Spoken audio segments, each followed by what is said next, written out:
Hello viewers, আসসালামু আলাইকুম। Welcome to the Farah food fusion. আজ রমজানের স্পেশাল বিফ চপ নিয়ে এসেছি। এর সাথে থাকছে কিছু টিপস অ্যান্ড ট্রিক্স।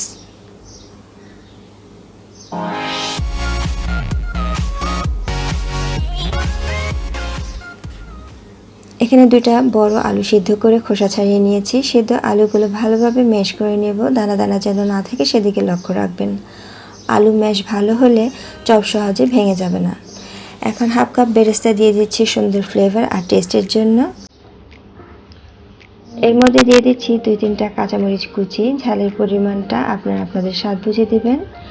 এখন অ্যাড করছি হাফ চা চামচ গরম মশলার গুঁড়া, হাফ চা চামচ টালা জিরা গুঁড়া, সামান্য পরিমাণে পুদিনা পাতা কুচি দিচ্ছি, আর দিয়ে দিচ্ছি কিছু পরিমাণে ধনেপাতা কুচি।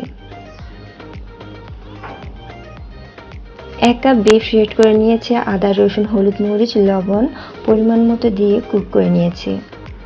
এখন প্যানে ঢেলে দিচ্ছি। এখন অ্যাড করছি হাফ চা চামচ গোলমরিচ গুঁড়া, টেস্টটা ভালো আসবে। আর দিয়ে দিচ্ছি স্বাদ মতো খাবার লবণ। বিফের লবণ দেওয়া আছে, তাই লবণটা বুঝে দেবেন। 1 টেবিল চামচ টমেটো সস দিচ্ছি। এখন সব উপকরণগুলো একসাথে ভালোভাবে হাত দিয়ে মিশিয়ে নিব।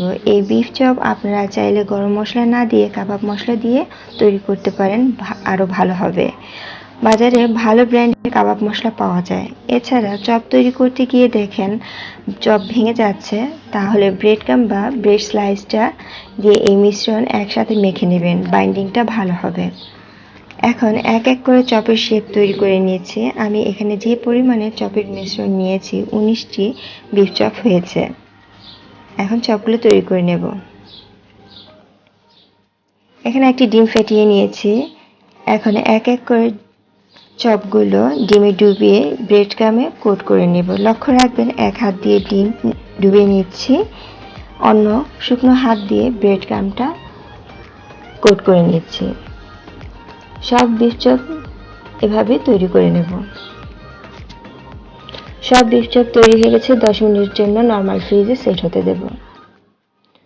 চুলায় প্যান বসিয়ে দিয়েছি। পর্যাপ্ত পরিমাণে রেগুলার তেল দিয়ে দিচ্ছি। তেল গরম হয়ে এসেছে। এক এক করে বিফ চপ তেলে ছেড়ে দেব। এখানে অর্ধেক বিফ চপ ভেজে নিচ্ছি, আর বাকি চপগুলো এয়ারটাইট বক্সে ভরে ফ্রিজে ফ্রোজেন করে রেখে দেব।